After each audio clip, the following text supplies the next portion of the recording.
Bonjour à tous, petite vidéo de résolution d'un problème de cristallographie très simple qu'on vous demandera de savoir faire en enseignement scientifique cette année.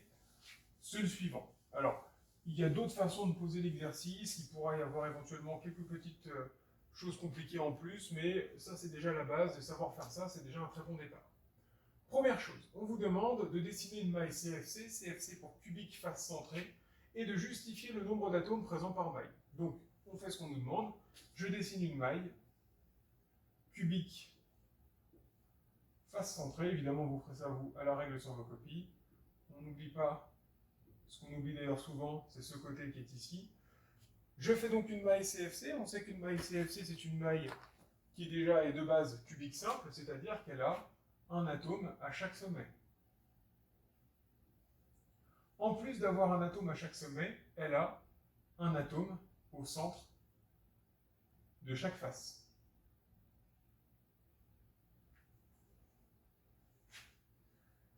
J'ai rien oublié, ça a l'air d'être bon. Donc, un sur la face avant, un sur la face latérale droite, sur la face latérale gauche, sur la face arrière, sur les deux couvercles du haut et du bas, ce qui veut dire du coup un total de 6 atomes. Maintenant, on vous demande justifie le nombre d'atomes présents par maille. En réalité, il n'y a pas un atome à chaque sommet et 6 atomes sur les 6 faces. Pourquoi? Parce que comme vous le savez, dans un cristal, les atomes sont régulièrement espacés, d'où le fait qu'on ait décidé de faire des formes géométriques, par exemple ici cubiques. Là, ça veut dire que dans mon cristal, chaque atome, c'est quand même quelque chose d'assez fort, chaque atome est séparé toujours d'une même distance petit a, que ce soit dans la direction y de l'espace, dans la direction x ou dans la direction z, par exemple ici. D'accord?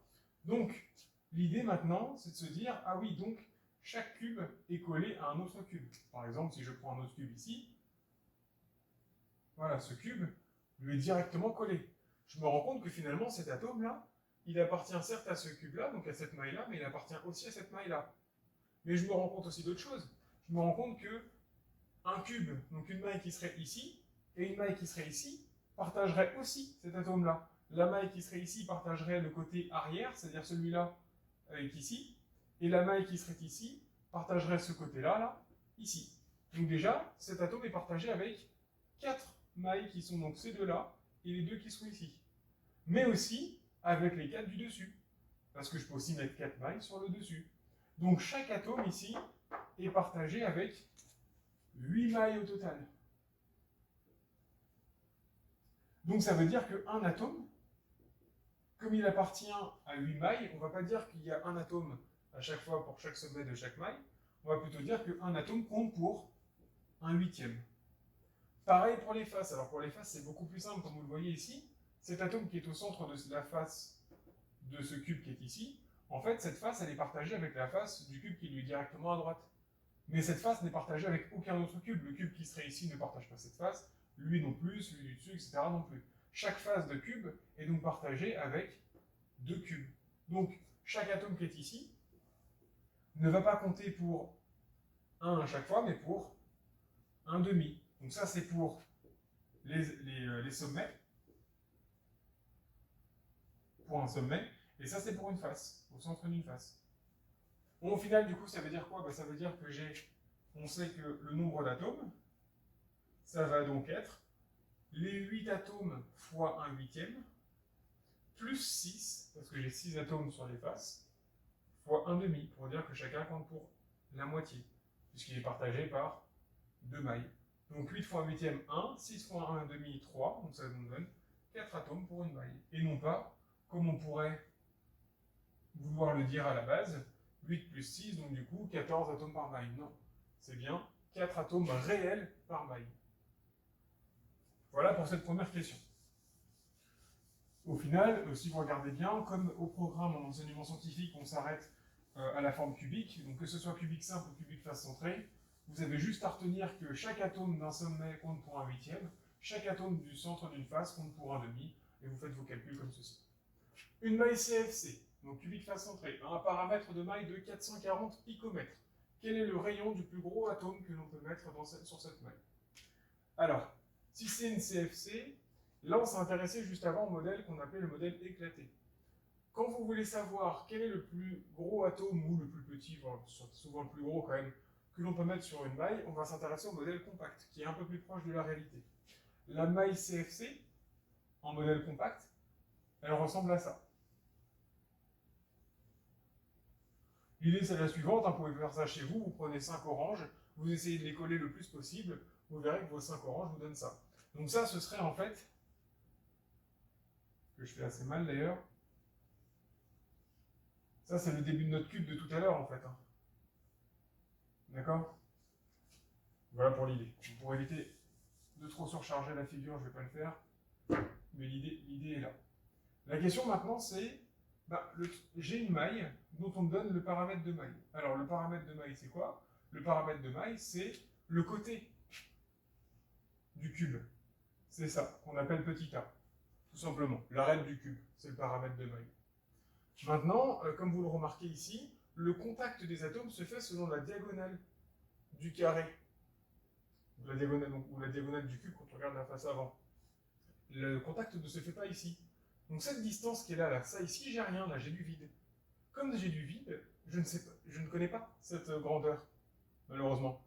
Moi, tout ce que je pourrais éventuellement savoir, c'est que je sais qu'ici j'ai contact. Là, ça devient intéressant, parce que je sais que, du coup, sur toute cette diagonale-là, moi j'ai 3 atomes. Et comme j'ai 3 atomes, j'ai le rayon de celui-là. Ici j'ai un diamètre, donc 2 rayons, et ici j'ai un rayon. Donc je sais que sur la diagonale du cube qui est ici, j'ai 4 rayons d'atomes à caler. Peu importe au final leur taille, parce que je généralise, là on appelle ça R. Donc j'ai 4 rayons à caler sur une diagonale. Maintenant la question c'est, quelle est la valeur de cette diagonale? Parce que moi on me demande une valeur de diagonale par rapport au paramètre de maille. L'avantage, c'est qu'on est sur un carré, et dans un carré, ce côté-là vaut A, ce côté-là vaut A. Je me rends compte que j'ai ici un triangle rectangle, puisqu'on est encore une fois sur un carré, triangle rectangle qui va me permettre d'appliquer le théorème de Pythagore. Ce théorème de Pythagore me permet de dire que l'hypoténuse au carré, c'est-à-dire 4R, le tout au carré, est égal à quoi? Eh bien, est égal à ce côté-là au carré plus ce côté-là au carré. Donc A au carré plus A au carré, c'est-à-dire 2A au carré, tout simplement. Bon, on va enlever le carré. Si j'enlève le carré, donc ça me fait 4R ici, qui est égal à racine de 2A carré. On sait que quand on a une multiplication de racines, je peux séparer une multiplication de termes dans une racine, je peux séparer les termes. Ça me fait racine de 2 fois racine de A au carré. La solution d'une racine peut être soit A, soit moins A, mais bon, avoir un côté qui est égal à moins A, ça n'a aucun sens, donc je ne garde que la solution positive. Racine carrée de A carré, ça fait donc A. Donc ça me donne A racine de 2.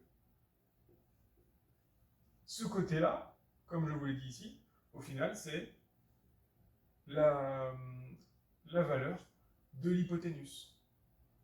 Et donc je peux en déduire, voilà, je peux m'arrêter là si je veux. C'est ce qu'on appelle la condition de contact. Pour avoir contact, pour que cette maille puisse exister, il faut que je puisse mettre 4 rayons sur une diagonale, c'est-à-dire que 4R soit égal à A racine de 2. Le paramètre des mailles est directement relié au rayon de l'atome. Ça veut dire que du coup, si j'ai 2 mailles cubiques face centrée avec des atomes plus ou moins gros, plus mon atome est gros, plus mon paramètre de maille sera important.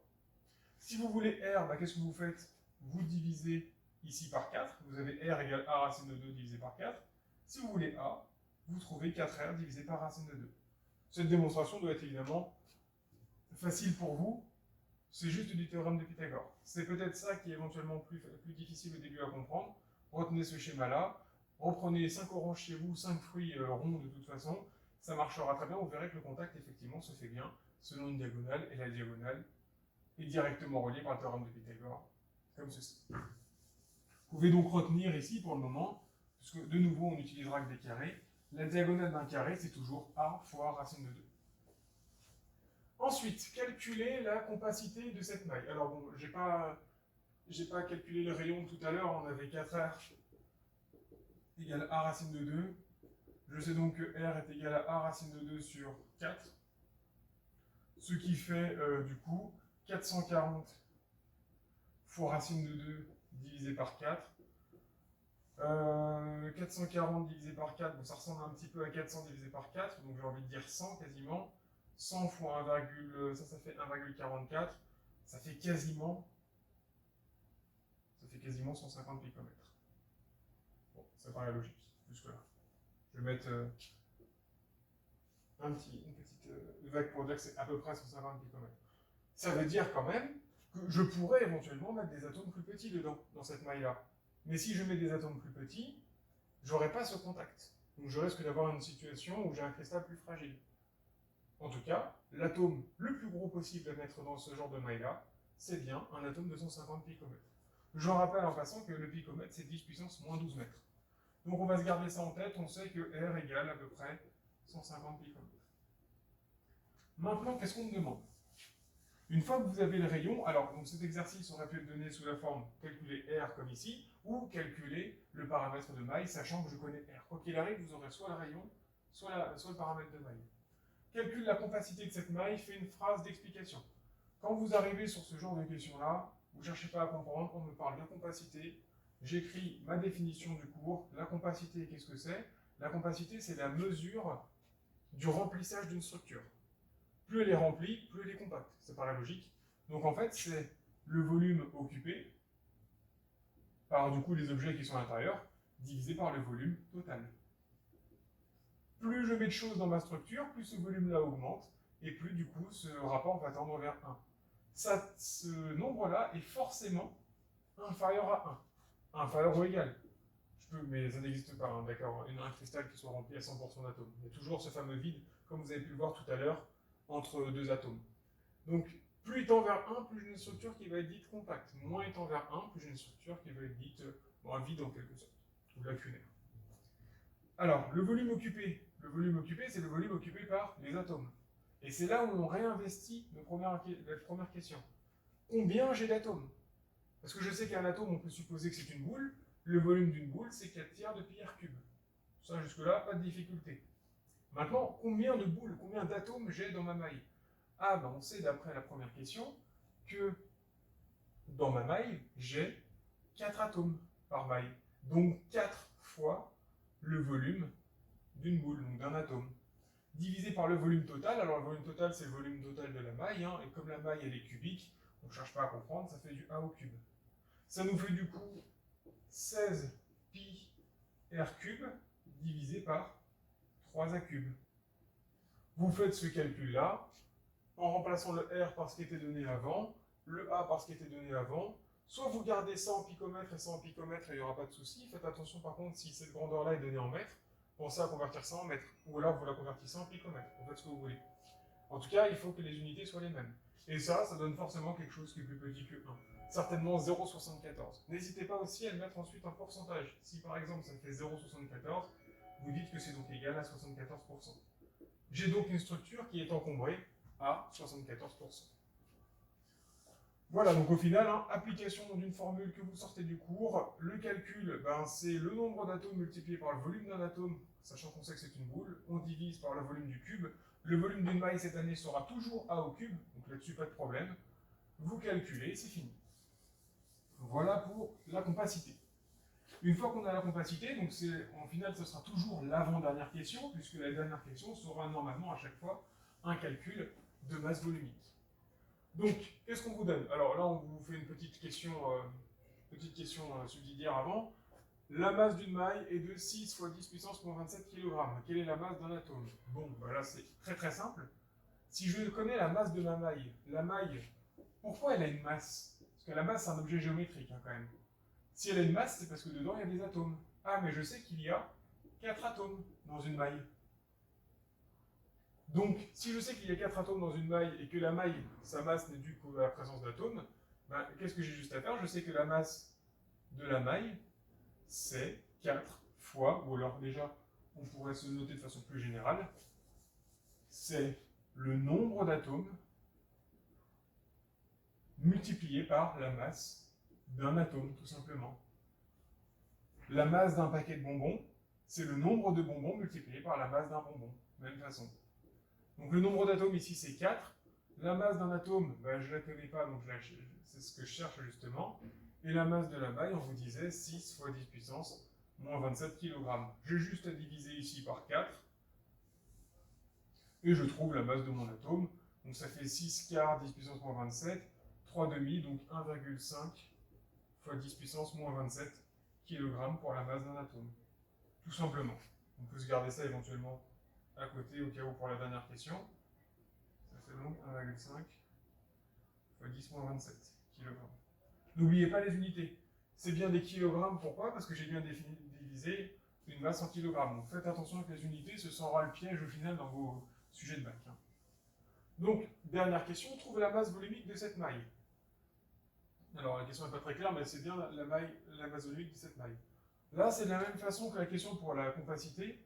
Si vous voulez la masse volumique de quelque chose, vous sortez la formule. Vous savez que la masse volumique, c'est la masse d'un objet, donc là, l'objet en question, c'est la maille, divisé par le volume de la maille.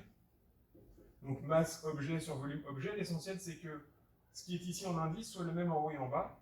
La masse de la maille, bah, ça tombe bien, on nous l'a donné juste avant. Donc 6 fois 10 puissance moins 27 kg, ce qui veut dire qu'en fait, finalement, la question de la masse de l'atome n'était pas intéressante et ne servait à rien. Et le volume de la maille, c'est le A au cube de tout à l'heure, c'est-à-dire le 440 picomètres au cube.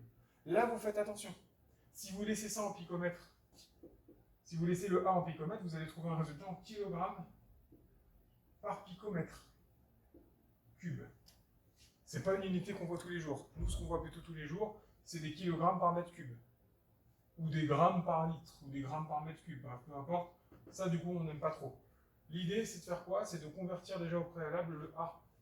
Donc, plutôt que de faire 440 puissance 3 directement, vous faites 440 fois 10 puissance moins 12, comme ça, vous avez converti ça en mètres, le tout au cube. Et là, vous aurez un résultat en kilogrammes par mètre cube, tout simplement. Voilà pour cet exercice type en enseignement scientifique sur la cristallographie. Il n'y aura pas grand-chose de plus en enseignement, quoi qu'il arrive. Donc, si vous savez faire ce genre d'exercice-là, vous aurez quasiment tout fait. Merci pour votre attention.